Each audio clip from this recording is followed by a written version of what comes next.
Ini ada orang tua kami Habib Ali bin Syahab. Kemudian juga di sini ada Habib Muhsin bin Ahmad Al-Attas selaku ketua umum DPP FPI. Juga ada Habib Muhsin bin Zaid Al-Attas. Kemudian ada Habib Haikal, ada Habib Mustafa, ada Habib Saleh, ada Habib Muhammad Al-Habsyi dari Cirebon, ada Habib Abdullah Al-Haddad. Dan masih ada lagi di sini Kiai Haji Syafi'i Mustawa dan kiai-kiai yang lain yang tidak saya sebutkan satu persatu nama-nama beliau, tapi tidak mengurangi rasa cinta dan takzim kita kepada mereka semua. Mudah-mudahan semua guru-guru kita senantiasa diberikan kekuatan istiqamah di jalan Allah dan diberikan kekuatan di dalam melaksanakan dakwahnya serta mendapatkan kemenangan dari dunia hingga akhiratnya.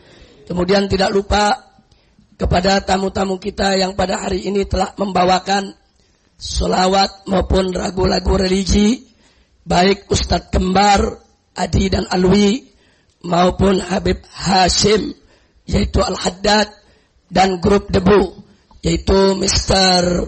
Mustafa, Mr. Mujahid, Mr. Salim, yang tadi sudah membawakan gesida-gesida sufiyahnya. Yang mudah-mudahan beliau grup Debu ini dijadikan oleh Allah Subhanahu wa taala sebagai jam'iyah thayyibah, salihah, mubarakah, dikuatkan iman Islamnya, diberkahi langkah perjuangan dakwahnya. Dan kita bangga kalau saudara-saudara kita yang datang dari Amerika ataupun dari Eropa atau dari mana saja di seluruh dunia ini datang ke Indonesia dengan iman dan takwa, datang ke Indonesia dengan dakwah Islam, datang ke Indonesia manfaat, yaitu untuk perkembangan dakwah kita semua. Mudah-mudahan ke depan di Amerika dan negara Eropa yang lainnya semakin banyak debu-debu yang lainnya. Amin ya rabbal alamin. Nah, kemudian dalam kesempatan ini tidak lupa saya juga sampaikan salam penghormatan saya kepada seluruh kaum muslimin dan muslimat, hadirin dan hadirat, baik yang hadir di majelis ini maupun yang sedang mendengarkan siaran langsung radio Silaturrahim maupun radio Wadi dan radio streaming FPI.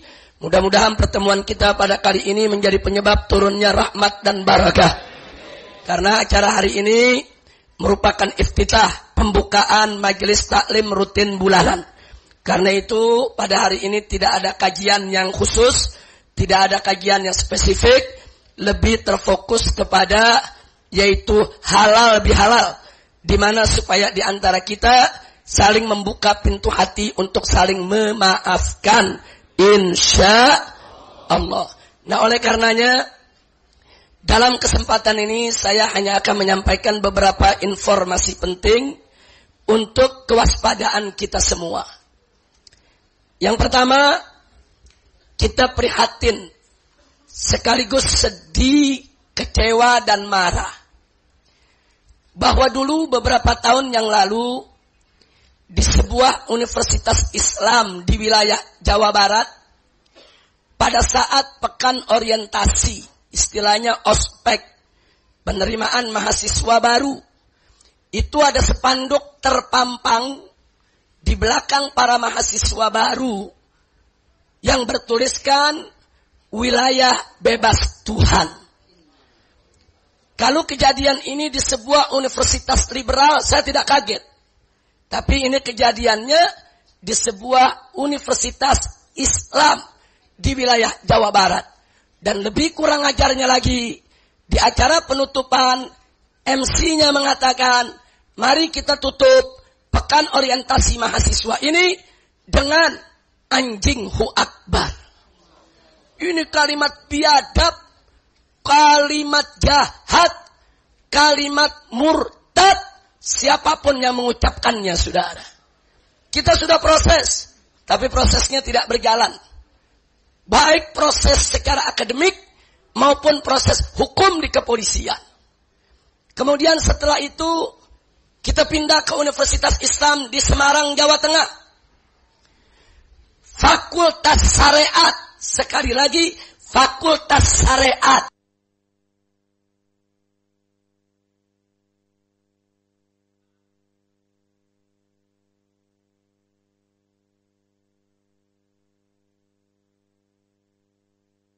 Judul di cover daripada jurnal tersebut, indahnya perkawinan sejenis.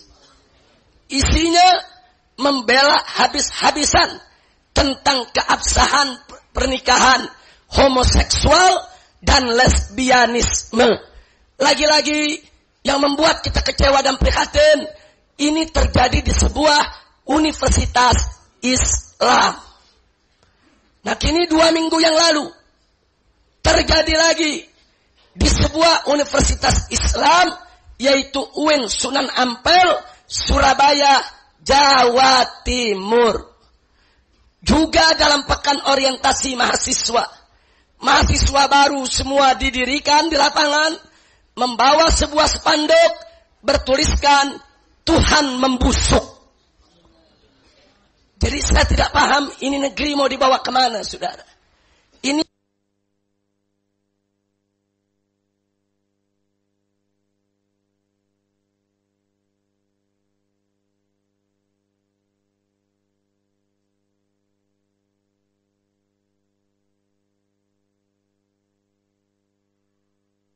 kiai, calon-calon cendekiawan.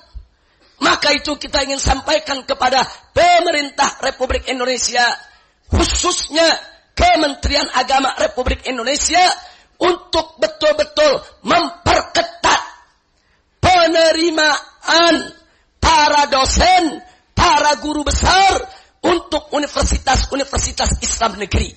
Kalau pemerintah mau berbuat, pemerintah punya kemampuan dan punya wewenang untuk melakukannya, saudara. Dusta, bohong kalau pemerintah mengatakan pemerintah tidak punya wewenang untuk itu. Dusta.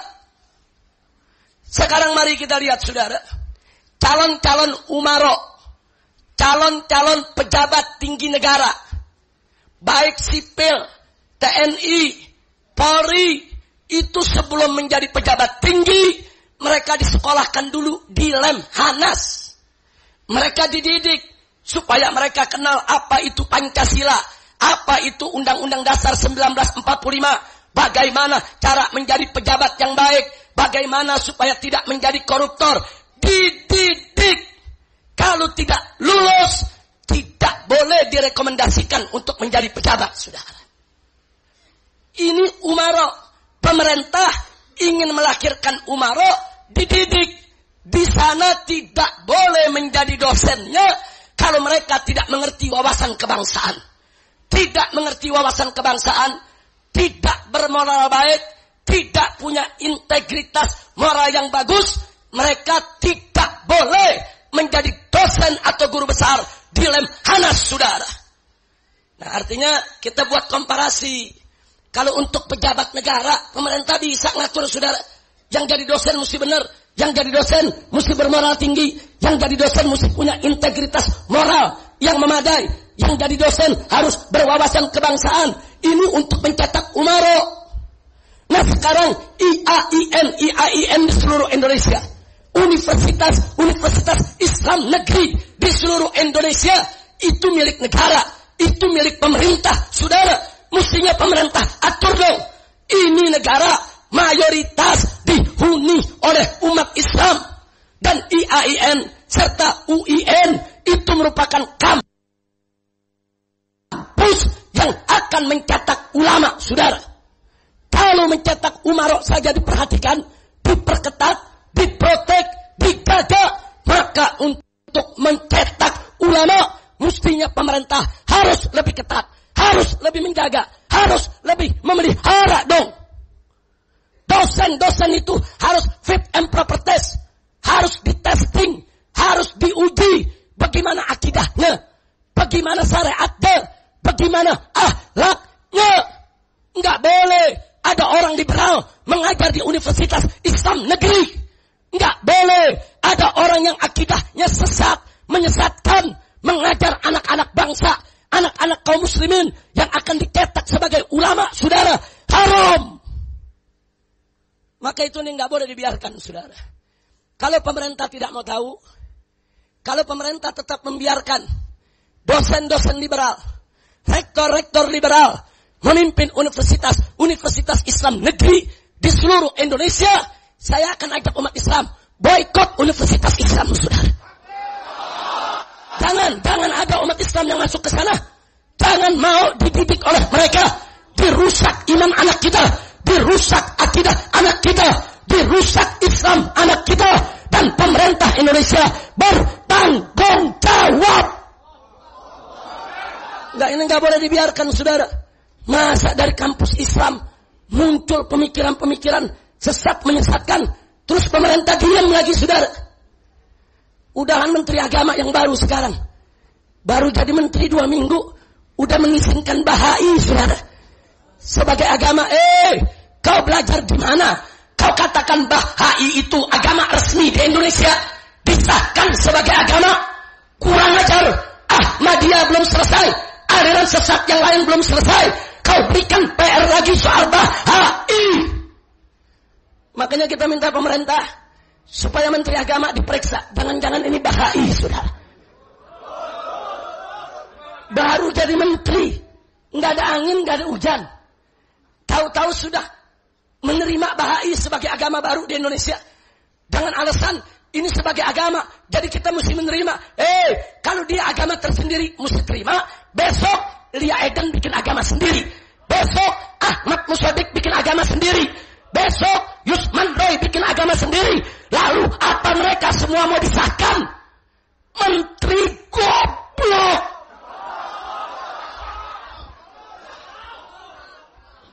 Jangan ngawut. Ini menteri agama dari partai Islam.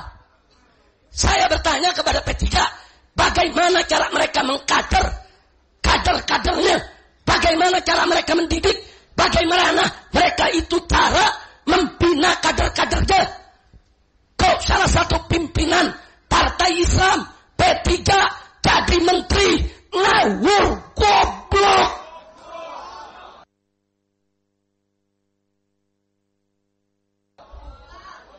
Saya tanggung jawab. Pak Menteri tidak suka, silakan lapor ke polisi. Lu laporin. Nggak bisa, saudara. Ini nggak boleh dibiarkan oleh umat Islam. Maka itu DPP FPI harus cepat tanggap. Tidak boleh diam. Tidak boleh biarkan. Ini urusan akidah. Ini urusan umat Islam. Sekali Bahai diterima sebagai agama baru di Indonesia, besok akan muncul agama macam-macam di negeri ini, saudara. Kita ngurus Ahmadiyah belum tuntas. Aliran-aliran sesat seperti Lia Eden, Ahmad Musadik belum tuntas. Dikasih PR baru lagi, saudara. Bahai itu, saudara, menyamakan semua agama, dicampur aduk semua agama, dan mereka punya keyakinan bahwa Allah menyatu dengan imam mereka. Imam mereka itu titisan Tuhan. Makanya menteri agama, yang mesti jadi menteri agama, mesti ngerti agama. Makanya kita minta presiden kalau besok ada calon menteri agama, dites dulu. Kalau nggak apa 30 juz Al-Quran, jangan jadi menteri agama. Betul? Kalau nggak ngerti hadis Nabi, jangan jadi menteri agama. Kalau akidahnya nggak benar, jangan jadi menteri. Menteri agama itu akidahnya harus bagus, akhlaknya harus mulia, syariat harus ngerti. Masya Allah, kira-kira jelas tidak? Nah itu PR kita yang pertama, saudara. Yang kedua kita dapat PR baru lagi. Seorang mahasiswi dari Fakultas Hukum Universitas Indonesia bersama 4 rekannya, alumni Universitas Indonesia, telah mengajukan gugatan ke Mahkamah Konstitusi untuk membatalkan Undang-Undang Nomor 1 Tahun 1974 tentang pernikahan, khususnya Pasal 2 Ayat 1. Pasal 2 Ayat 1 itu adalah suatu ayat yang mengatur bahwa suatu perkawinan yang sudah sesuai dengan ajaran agama masing-masing, maka itu dianggap sah oleh negara. Jadi kalau umat Islam menikah sesuai aturan agama Islam, menurut negara dia sah. Orang Kristen menikah di gereja sesuai aturan agama Kristen, maka nikah itu sah, diakui oleh negara. Begitu juga orang Buddha, begitu juga orang Hindu. Kalau mereka menikah sesuai ajaran agama mereka, itu diakui sah oleh negara. Ini undang-undang sudah bagus, tiap agama diakui. Karena semua agama mengharamkan perzinahan, saudara. Tidak ada agama yang menghalalkan perzinahan. Semua agama mewajibkan, saudara, mereka para pengikutnya untuk melakukan pernikahan sesuai dengan aturan agamanya masing-masing. Saya tanya, kalau begitu udah bagus belum? Bagus tidak? Ini yang digugat, saudara. Pasal ini digugat. Supaya kenapa? Jadi mereka menginginkan bahwa sah tidaknya suatu pernikahan tidak boleh dikaitkan dengan agama. Mutlak harus putusan negara. Tidak ada urusan dengan agama. Sehingga orang mau kawin beda agama juga boleh. Selama negara mengizinkan. Orang mau kawin dengan caranya. Nggak perlu ikut aturan agama. Juga boleh. Selama negara mengakui, saudara. Jadi kalau pasal ini dihapus, berarti besok perkawinan agama wajib disahkan oleh negara. Perkawinan beda agama wajib disahkan oleh negara, saudara. Kalau ini dibiarkan, kalau besok ada perempuan muslimah kawin dengan orang kafir, kita tolak, kita bisa dipenjara, saudara. Saya tanya, ini kurang ajar tidak? Kurang ajar tidak? Maka itu kita minta kepada pemerintah untuk menghadapi gugatan tersebut, dan pemerintah harus melibatkan semua ormas-ormas Islam untuk membela pasal tersebut agar tidak dibatalkan oleh pihak manapun juga, saudara. Pemerintah jangan sombong, jangan sok menghadapi sendiri. Berapa banyak kasus pemerintah hadapi sendiri tanpa dibantu ormas-ormas Islam, pemerintah kalah di Mahkamah Konstitusi, saudara. Maka itu, sebagaimana dulu pemerintah digugat soal undang-undang penodaan agama, pemerintah melibatkan ormas-ormas Islam, termasuk FPI, sehingga bisa hadir di dalam ruang sidang Mahkamah Konstitusi. Maka kali ini pun kita minta pemerintah melibatkan semua ormas Islam. Ajak NU, ajak Muhammadiyah, ajak MUI, ajak Al-Wasliyah, ajak Ittihadiyah, ajak Rabithah Alawiyah, ajak Al-Irsyad, ajak FPI, ajak GPI, ajak semua ormas-ormas Islam agar kita bersama-sama mempertahankan pasal tersebut agar tidak dibatalkan oleh Mahkamah Konstitusi. Setuju? Takbir. Ini negara kacau balau, saudara. Bingung saya. Indonesia dibilang negara Islam, bukan. Dibilang negara kafir, bukan. Jadi negara bukan-bukan. Saya tanya, Indonesia negara Islam, bukan? Negara kafir, bukan? Jadi negara apa? Negara bukan-bukan. Masya Allah. Itu yang ketiga yang saya mau sampaikan, saudara. Nah, selanjutnya, saudara, yang keempat. Jadi tadi sudah, yang ketiga maksudnya. Tadi sudah saya sampaikan soal kejadian di Universitas Islam dan juga soal gugatan yang diajukan oleh kelompok liberal, saudara, melalui sayap-sayapnya. Umat Islam harus bersatu, pemerintah wajib untuk mengajak semua ormas Islam. Kalau pemerintah tidak mengajak ormas Islam, kemudian besok pemerintah kalah di Mahkamah Konstitusi, maka berarti pemerintah yang menanggung kesalahan sendiri, saudara. Kita tidak boleh diam dan kita harus terus berjuang supaya bagaimana caranya undang-undang tersebut tetap dipertahankan. Perkawinan beda agama tidak boleh diizinkan di Indonesia. Setuju? Siap berjuang? Siap bela Islam? Takbir. Yang ketiga, kami minta kepada semua pihak untuk waspada. Dengan kemenangan Jokowi menjadi Presiden Republik Indonesia yang akan dilantik pada tanggal 20 Oktober, berarti yang akan menjadi Gubernur DKI Jakarta adalah Ahok. Saudara, saya cuma mau ingatkan, haram umat Islam merestui pemimpinnya dari kalangan orang kafir. Saya sampaikan sekali lagi, haram, haram. Di mayoritas Muslim, di wilayah mayoritas Muslim, orang kafir bukan Islam menjadi pemimpin haram. Kalau ada mengatakan Habib, konstitusi mengatur itu semua, sehingga Ahok tidak bisa diturunkan. Siapa bilang? Siapa bilang, saudara? Orang-orang Islam yang menjadi anggota DPRD DKI yang 2 minggu lalu baru dilantik, saudara, mereka punya hak untuk tidak melantik Ahok, saudara. Mereka punya hak untuk menolak Ahok secara konstitusional. Dan mereka punya hak untuk interpelasi, minta aneka ragam keterangan tentang pola kepemimpinan Ahok, saudara, yang banyak melakukan arogansi di tengah masyarakat. Dari sana, saudara, DPRD punya hak untuk melakukan impeach, memberhentikan wakil gubernur dari jabatannya, saudara. Kalau kita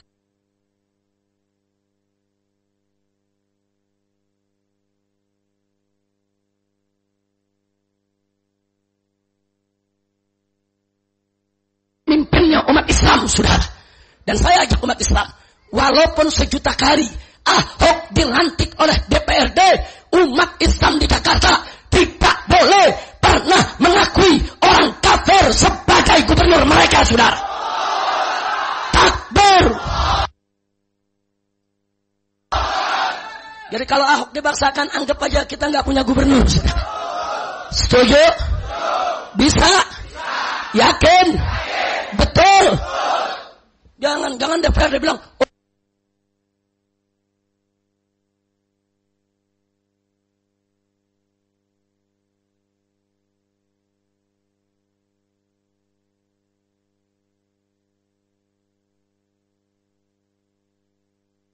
Anda punya hak untuk menolak Ahok sebagai gubernur. Punya hak. Dan Ahok tidak akan pernah menjadi gubernur DKI Jakarta kalau DPRD tidak pernah merestuinya, saudara. Takbir. Kadang-kadang anggota DPRD juga belaga pilon. Nah, jadi supaya masyarakat tahu, saudara, jangan mau kita dibohongin. Itu anggota DPRD kan kemarin masyarakat yang pilih. Umat Islam yang pilih, saudara. Ini amanat umat. Jangan coba-coba jadikan orang kafir sebagai pemimpin umat Islam. Sampai tetes darah terakhir, sampai saya mati, saya tidak akan pernah mengakui orang kafir sebagai pemimpin umat Islam, saudara. Takbir. Sallu ala Nabi. Nah, jadi saya tidak mengajak untuk membuat huru-hara. Saya mengajak semua untuk melakukannya secara konstitusional. Maka itu saya minta kepada semua umat Islam yang punya ghirah, yang punya iman, yang punya takwa kepada Allah, yang duduk di DPRD untuk tidak merestui Ahok sebagai gubernur DKI Jakarta. Kalau memang dudukan gubernur itu kosong, silakan melaksanakan pilkada kembali untuk masyarakat Jakarta memilih gubernur barunya, saudara. Setuju? Takbir. Alhamdulillah. Nah.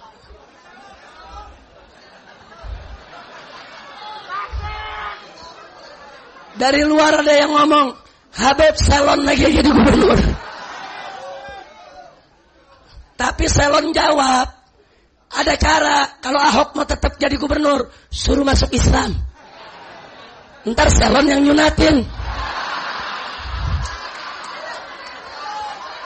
Betul? Lo jujur, kalau dia masuk Islam, tolak atau terima? Tolak atau terima? Berarti kalau udah masuk Islam, boleh tidak jadi pemimpin? Boleh, saudara. Ini, jangan nanti ada yang bilang, oh, Habib Rizik berceramah soal sara. Itu melanggar undang-undang. Ini soal akidah, ini soal syariat, ini soal agama. Mau dikatakan sara, ya gua sara, lu mau apa? Kita nggak terima orang kafir sebagai pemimpin, saudara, betul? Betul? Nggak bisa, memang haram. Nah, maka itu saya ingatkan.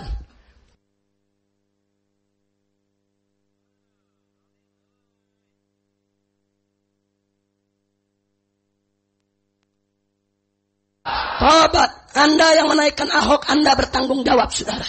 Sekarang mumpung belum terlambat, mari sama-sama kita rapatkan barisan, kita tolak orang kafir sebagai pemimpin. Saya tidak menolak Ahok, saya menolak orang kafir jadi pemimpin. Kalau Ahok besok masuk Islam, saya tidak tolak Ahok, saudara. Betul? Betul. Nah, karena itu kita berikan tugas.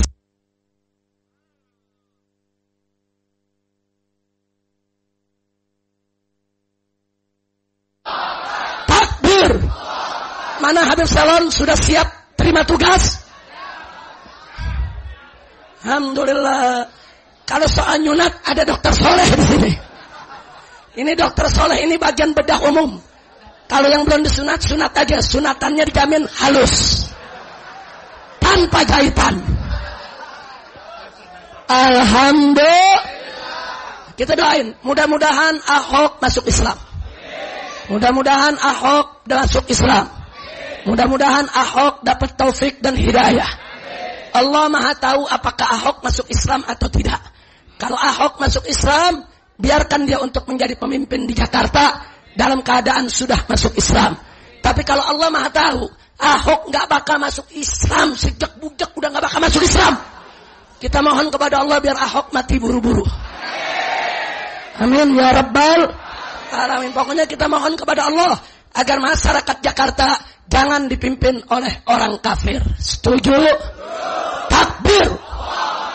Nah, karena itu berkenaan dengan ini saya ingin ingatkan saudara.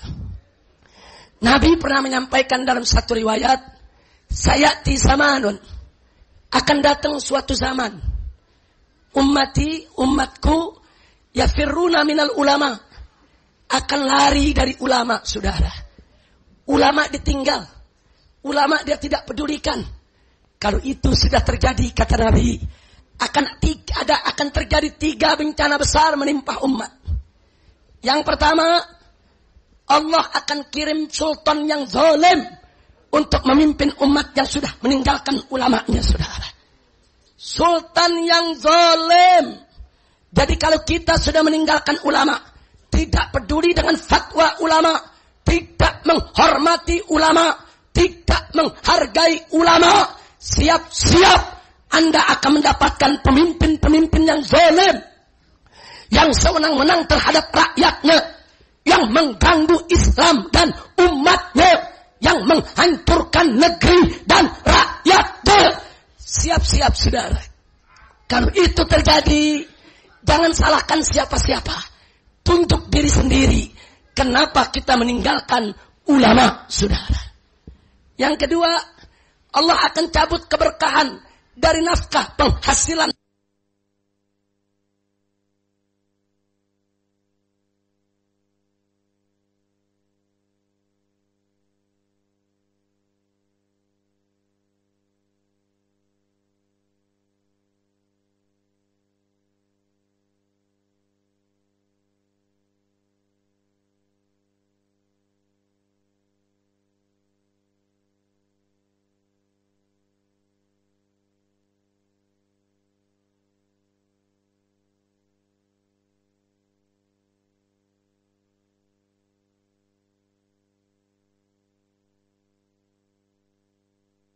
Insinyur yang ada jadi bandar narkoba, jadi germo, jadi mucikari. Inna lillahi wa inna ilaihi. Itu namanya tidak berkah. Hati-hati.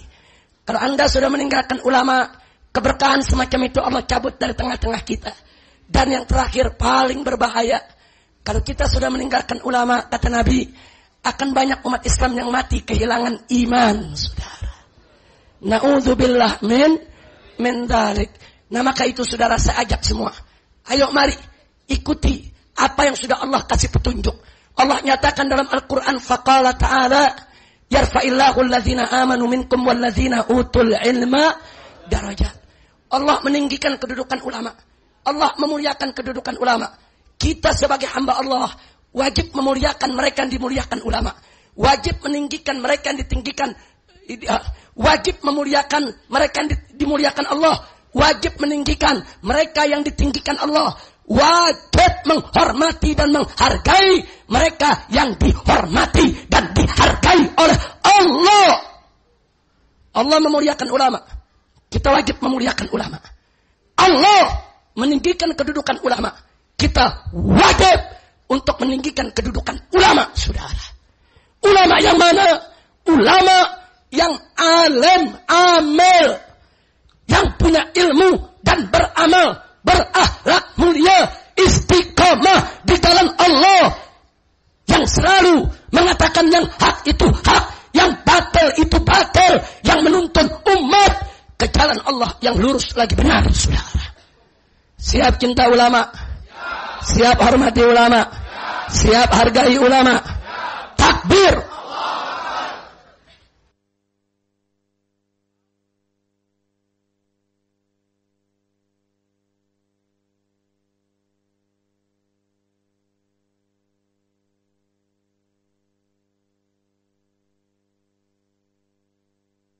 Kalau umat lagi punya utang, datang ke ulama. Minta ajian biar utang lunas. Betul? Betul? Kalau lagi sakit, baru datang ke ulama. Minta air disembur-sembur. Itu aja saudara penghargaannya kepada ulama. Giliran milih pemimpin, nggak datang ke ulama saudara. Giliran, siapa nih gubernur yang mesti kita pilih? Dia nggak tanya ulama. Siapa nih presiden yang mesti kita pilih? Dia nggak tanya ulama. Siapa nih anggota dewan yang mesti kita pilih? Dia tidak tanya ulama. Masya Allah, ahlan sahlan. Tafadhal, Pak AM Fatwa. Alhamdulillah, beliau datang hadir bersama kita. Beliau saat ini sudah menjadi anggota DPD RI. Alhamdulillah. Mudah-mudahan beliau bisa memimpin DPD RI. Amin ya rabbal alamin. Nah sekarang saya tanya sekali lagi saudara. Jadi kalau punya utang datang ke kiai minta apa? Doa lunasin utang. Kalau ada yang mati datang ke kiai minta ngapain? Tahlilan saudara. Kalau mau nikah juga datang ke kiai tolong nikahin. Saudara. Nah kalau lagi dapat penyakit takut disihir orang datang lagi ke kiai. Giliran milih siapa anggota dewan yang mesti kita pilih, siapa gubernur yang mesti kita pilih, siapa presiden yang mesti kita pilih, enggak nanya ulama saudara. Sok pintar.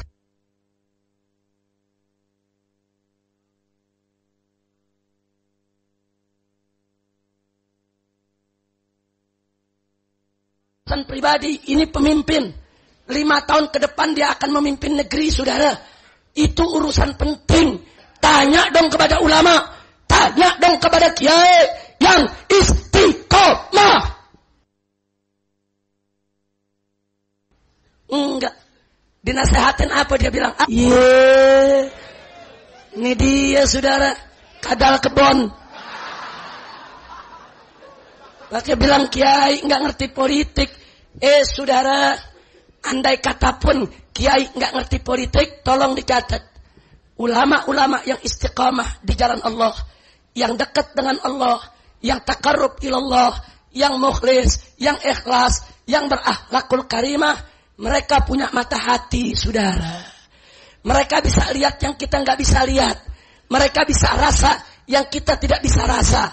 Mereka bisa mendengar yang kita tidak bisa mendengar, saudara. Saudara, walaupun mereka tidak ngerti politik, tapi kalau umat rame-rame bertanya, minta arahan dan petunjuk dia bisa menghadap Allah. Di tengah malam dia bisa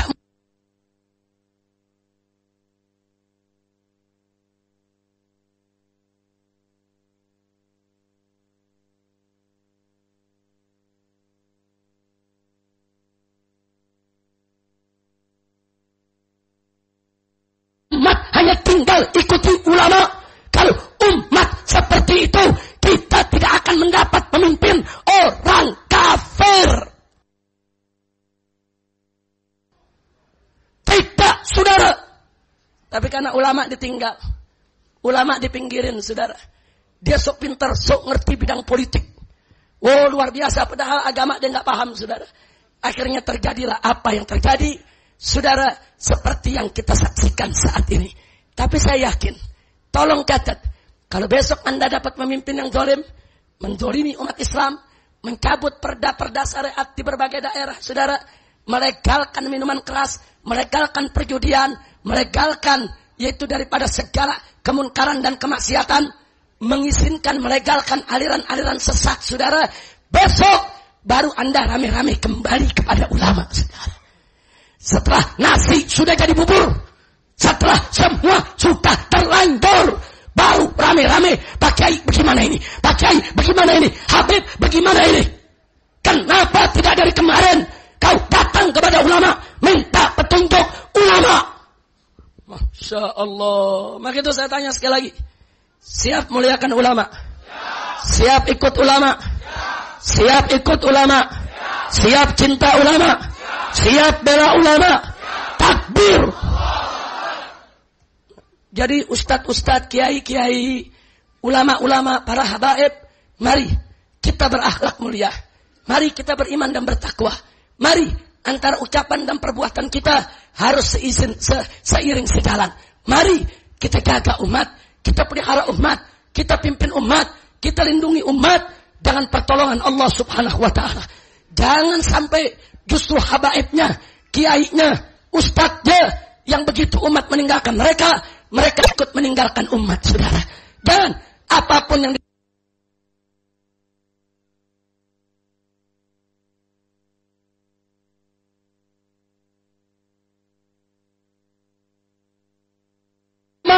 jaga umat, tidak boleh siapapun menyakiti mereka, saudara. Setuju? Takbir. Nah, itu yang saya mau sampaikan, saudara. Mudah-mudahan yang saya sampaikan ini bermanfaat untuk kita semua. Nah, kemudian insya Allah mulai bulan depan kita akan mulai pengajian kita dengan pengkajian seperti biasa. Sesuai dengan janji saya saat penutupan, ada satu materi yang akan kita sampaikan, yaitu berkenaan, saudara, dengan fitnah dan tuduhan terhadap ahlul bait, terhadap habaib, dan juga fitnah-fitnah yang mengatakan habaib ini nasabnya semua palsu. Habaib ini bukan dari turunan Nabi. Habaib ini hanya cari maslahat, hanya ngemis untuk dihormati orang. Nanti akan kita bahas, yaitu pada kesempatan bulan yang akan datang. Satu, kita akan buktikan apa betul habaib itu turunan Nabi. Kalau betul, mana buktinya, mana dalilnya, apa argumentasinya, apa judul kitabnya, siapa yang ngarangnya, di mana itu disebutkan. Apa itu cuma ngaku-ngakunya habaib? Oh, kitabnya nggak boleh karangan habaib. Kalau kitabnya karangan habaib, nanti dianggap habaib mengklaim ngaku-ngaku. Kitabnya harus dikarang oleh luar dari habaib yang menjadi saksi di zaman-zaman kakek moyang para habaib. Kalau habaib betul punya nasab yang bisa dipertanggungjawabkan, saudara. Insya Allah. Jadi itu bulan depan. Nah, cuma saya mau kasih tahu. Saya lihat kalender, bulan depan hari Minggu pertama Idul Adha. Pas Lebaran Haji. Jadi saya mau tanya, mau mundur seminggu apa mundur sebulan? Maksudnya mundur seminggu berarti tanggal 5 Oktober enggak ngaji, mundur tanggal 12. Atau mundur bulan November.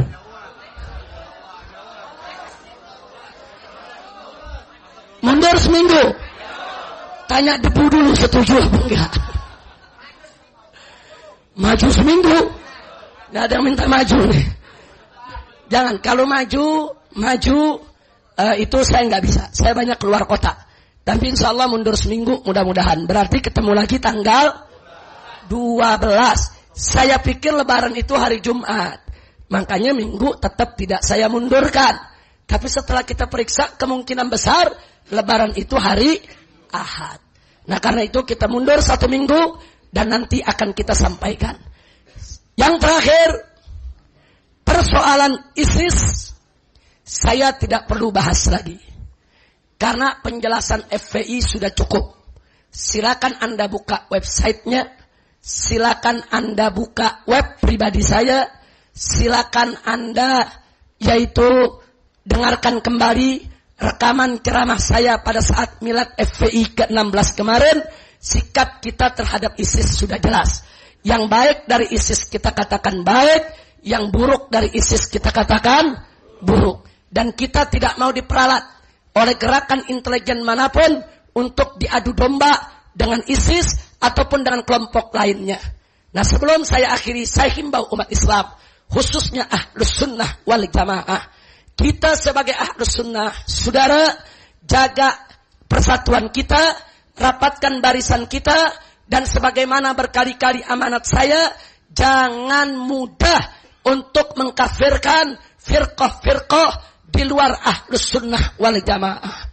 Saudara, dulu ulama-ulama salaf kita melawan habis paham-paham Syiah, paham-paham Khawarij, paham-paham Mu'tazilah, paham-paham Qadariyah, paham-paham Jabariyah, paham-paham Murji'ah. Dulu ulama salaf kita menghadapi mereka habis-habisan dengan ilmu dan adab dan akhlak. Dan tidak ada satupun dari ulama salaf kita yang mengkafirkan mereka, saudara. Ini saya mau garis bawahi. Sebab ini yang terjadi di berbagai negeri ini banyak perang antar madhab ini, saudara. Di Syria, di Irak, Sunni dengan Sunni perang, Syiah dengan Syiah perang, Sunni dan Syiah bunuh-bunuhan, saudara. Hati-hati, saudara. Hati-hati. Kalau kita mentakfir sesama umat Islam, besok akhirnya kita dengan mudah menghalalkan darah mereka untuk kita bunuh, saudara. Enggak boleh. Oh, ini Syiah, semuanya halal, semuanya harus dibunuh. Enggak boleh, saudara. Saya sudah tekankan berkali-kali, Syiah itu ada yang gulat, yang menuhankan Ali, yang sesat, yang keluar dari Islam. Syiah itu juga ada yang Rafidah, walaupun mereka tidak menuhankan Ali, tapi mereka secara demonstratif dan konfrontatif sering mencaci maki para sahabat Nabi yang mulia. Itu juga kita tolak. Tapi jangan lupa, di Syiah juga ada kelompok Mu'tadilah, kelompok yang netral, kelompok yang moderat, kelompok yang tidak mudah untuk mengikuti paham gulat dan paham Rafidah, saudara.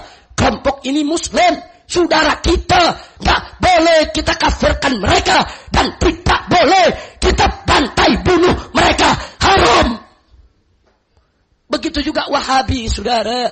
Walaupun berbeda akidah dengan kita, mereka punya trilogi tauhid, saudara, yang kita tolak. Ahlus Sunnah tidak terima, saudara. Mereka juga paham tentang sifat Allah, mengarah kepada tajsim, menjasmanikan Allah, tasbih, menyerupakan Allah dengan makhluk.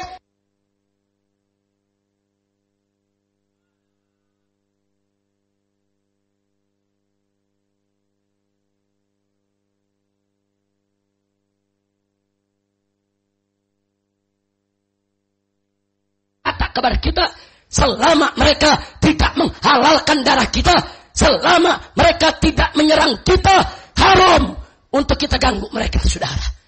Wahabi, Syiah, saudara Muslim kita, walaupun mereka bukan dari Ahlus Sunnah wal Jamaah, walaupun mereka sudah keluar dari Ahlus Sunnah wal Jamaah, tapi mereka saudara kita yang harus kita ajak dialog, bukan kita sembelih, bukan kita bunuh, bukan kita bantai, saudara.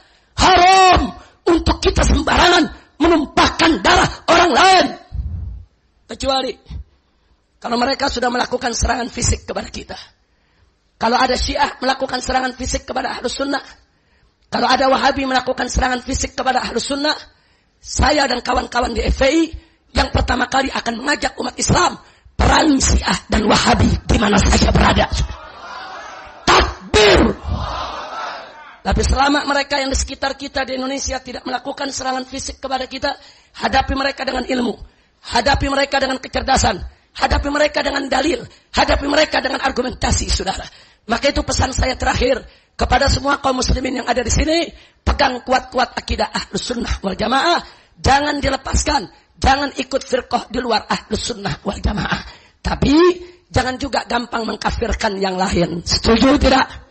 Setuju tidak? Makanya saya lagi bingung, saudara. Dulu di Lebanon, dulu di Syria, dulu di Irak, itu di kota Baghdad, di Lebanonnya di Beirut, saudara, di Suria, di Damaskus, itu orang Syiah dan orang Sunni membaur. Ada yang bapaknya Syiah, anaknya Sunni, ada yang ibunya Sunni, anaknya Syiah. Mereka hidup berkeluarga, saudara. Mereka saling kawin di antara mereka. Mereka saling bagi warisan. Nggak ada di antara mereka ribut, saudara. Sampai hari ini, di wilayah-wilayah perkampungan-perkampungan tersebut, mereka membaur. Mereka saling hormat. Tapi belakangan ini, saudara, yang Syiah serbu kampung Sunni. Yang Sunni serbu kampung Syiah. Bunuh-bunuhan. Saling tumpahkan darah. Ini adu domba Yahudi. Ini adu domba Zionis. Ini adu domba orang-orang kafir. Gak boleh umat Islam diadu domba, saudara. Begitu saya mau tanya, siap jaga persatuan Islam? Siap jaga persatuan Islam? Siap bela Islam? Siap bela Ahlus Sunnah wal Jamaah? Siap ajak Wahabi dialog? Siap ajak Syiah dialog? Siap tetap mencegah perang antar mazhab? Takbir! Nah, karena itu saudara, saya ingatkan, semua kelompok ada ekstrimnya. Di Irak ada kelompok Syiah yang ekstrim, ada kelompok Syiah yang moderat. Di Syria ada kelompok Syiah yang ekstrim, ada kelompok Syiah yang moderat. Begitu juga di kalangan Sunni, saudara. Ada yang ekstrim dan ada yang moderat, saudara. Ekstremitas ini menjadi problem kita bersama. Mau Syiah kek, mau Sunni kek, saudara. Selama siapapun dia, kalau suka mengkafir-kafirkan sesama Muslim, senang perang sesama Muslim, mereka bukan Ahlus Sunnah wal Jamaah, dan mereka bukan saudara Muslim kita. Betul? Takbir!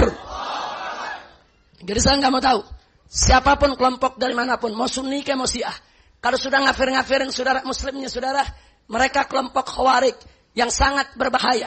Sekalipun tidak kita kafirkan mereka, tapi jarak mereka dengan kekafiran sudah begitu dekat, karena mereka sering mengkafirkan saudaranya sendiri, saudara. Nah, karena itu pada kesempatan ini, mari kita pertegas kembali bahwa kita siap bela Islam dan siap menjaga akidah Ahlus Sunnah wal Jamaah. Siap jaga aswaja? Takbir! Takbir! Takbir! Alhamdulillah. Nah, itu saja yang bisa saya sampaikan. Jadi saya tidak ingin membahas soal ISIS terlalu panjang, saudara. ISIS urusan negeri Irak, bukan urusan kita. Yang penting kita di Indonesia jangan mau diadu domba. Karena itu saya tanya, orang-orang Wahabi yang moderat, yang netral, yang baik, yang santun, saudara bukan? Saudara bukan? Orang-orang Syiah yang bukan gulat, bukan Rafidhah, tidak mencaci maki sahabat, dia netral, dia baik, dia bersikap santun, saudara bukan? Saudara. Walaupun mereka bukan Ahlus Sunnah, mereka saudara Muslim kita, saudara. Jangan sembarangan kita kafirkan, kecuali kufrun bawah, kecuali kekafiran yang nyata. Orang ngaku Islam mengatakan sholat 5 waktu tidak perlu, zakat tidak perlu, saudara, ibadah haji tidak perlu, puasa Ramadan tidak perlu, maka dia sesat, murtad, kafir, keluar dari Islam. Orang ngaku Islam terus mengatakan Allah beranak, Allah diperanakan, Allah menitis kepada para imamnya, atau dia katakan ada nabi baru setelah Nabi Muhammad, dia sesat, murtad, keluar dari Islam. Silakan kita kafirkan, saudara. Tapi kalau karena persoalan-persoalan perdebatan ilmu kalam, ilmu usuluddin, perdebatan apalagi dalam ilmu syariah, tidak boleh kita saling mengkafirkan sesama umat Islam. Tapi saya yakin, saudara, Ahlus Sunnah wal Jamaah adalah jalan keselamatan dunia dan akhirat. Saya akan berusaha mengajak semua saudara saya dari kalangan Wahabi, dari kalangan Syiah, dari kalangan Khawarij, dari kalangan Ibadi, supaya mereka menempuh jalan keselamatan Ahlus Sunnah wal Jamaah. Al-Imam Al-Habib Abdullah bin Alwi Al-Haddad pernah berpesan, saudara. Apa beliau katakan? Kun as'ariyan fi'tiqadik, fa'innahul manhalus safi anisyakhi wal kufri. Kata Al-Imam Abdullah bin Alwi Al-Haddad, kun as'ariyan fi'tiqadik. Jadilah engkau sebagai seorang as'ari dalam akidahmu. Kenapa? Fa'innahu, sesungguhnya as'ari itu al-manhalus safi, jalan yang bersih, jalan yang suci, minasyaki wal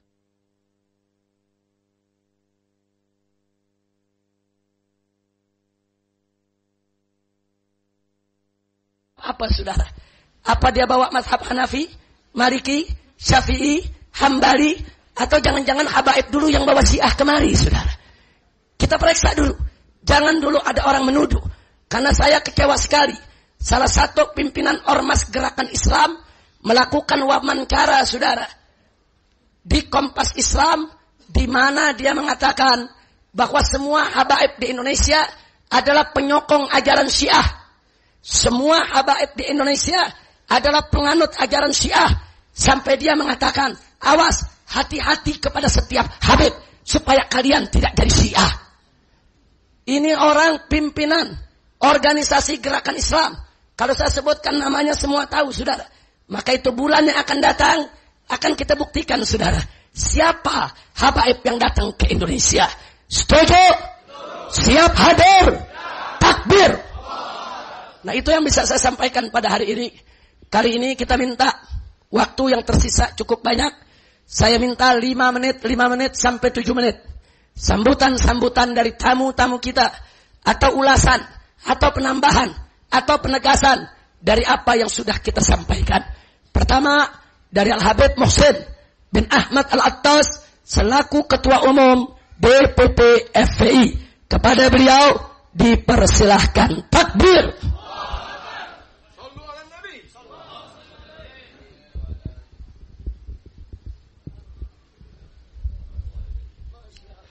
Bismillahirrahmanirrahim. Assalamualaikum warahmatullahi wabarakatuh. Alhamdulillah wa kafa, wassalatu wassalamu ala nabiyil mustafa wa ala alihi wa ashabihi ahlu sidqi wal wafa. Amma ba'd. Pertama-tama kita panjatkan syukur kehadirat Allah Subhanahu wa taala. Kita diberikan kenikmatan sehat wal afiah dan kenikmatan tetap wal iman wal Islam. Dan kita bersyukur pada